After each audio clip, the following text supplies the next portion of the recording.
جمعة مباركة على الناس كلها.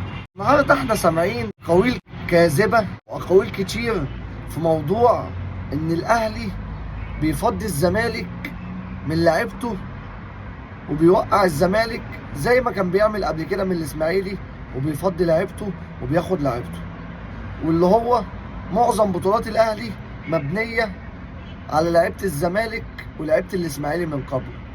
يا ابني أحب أقول لك حاجة، المعلومة دي بالنسبة لك مجرد زعل من صدمة بعض الصفقات اللي هي قتلتكم خالص، واخرهم صفقة زيزو.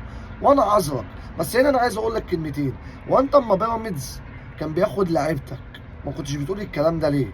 ولا هو بيراميدز عشان شغلك فترة من الفترات سمسار عنده وانت عارف ان هو فلوسه طرش، فكنت انت موافق ان انت تقبل تبقى موظف عنده وتقف قصاد الاهلي؟ احب اقول لك على حاجة حبيبي، انت هنا مش قادر تراجع نفسك ان اللعيب ما بيكملش معاك ليه؟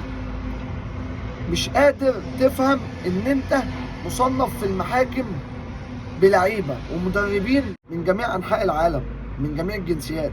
انت اللعيب اللي بيعمل معاك واجب وما بيشتككش بيشتكيك بعديها بسنه ولا بسنتين، ده كده بيبقى عامل معاك واجب. او القضيه بتاخد وقت عقبال ما بيتوقف لك كده واثنين وثلاثه وعشرة. يا ابني انت عندك اللعيب مش هيقعد حبا في النبله والسهم. اللعيب يا ابني دوت زيه زي اي حد بيكون محتاج للجنيه اللي في عقده. انت ما بتديش لعيبه فلوسها، اللعيبه تقعد معاك بناء على ايه؟ مفيش انجاز بتوصل ليه، مفيش حاجه بتعملها للعيب حبا فيها يقعد ويكمل.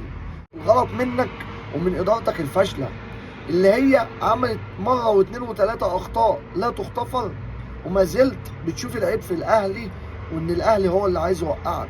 ما بصيتش لحسين لبيب لما جاله عرض 6 مليون دولار من يوم وقال لك زيزو مكمل في الزمالك، وزيزو وابوه اشتغلوكوا والاهلي رن عليهم جولوا ومضوا على طول. الاهلي يا ابني مختلف عنكم تماما.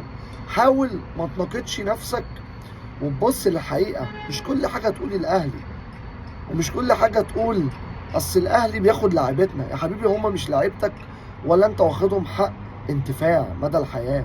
ده لعيب من حقه يروح اي نادي في الدنيا، وفي الاخر اللعيبه اما تختار الاهلي بتختار الاهلي عشان خاطر اللي الاهلي فيه، وبتسيبكوا عشان اللي انتوا فيه. سلام.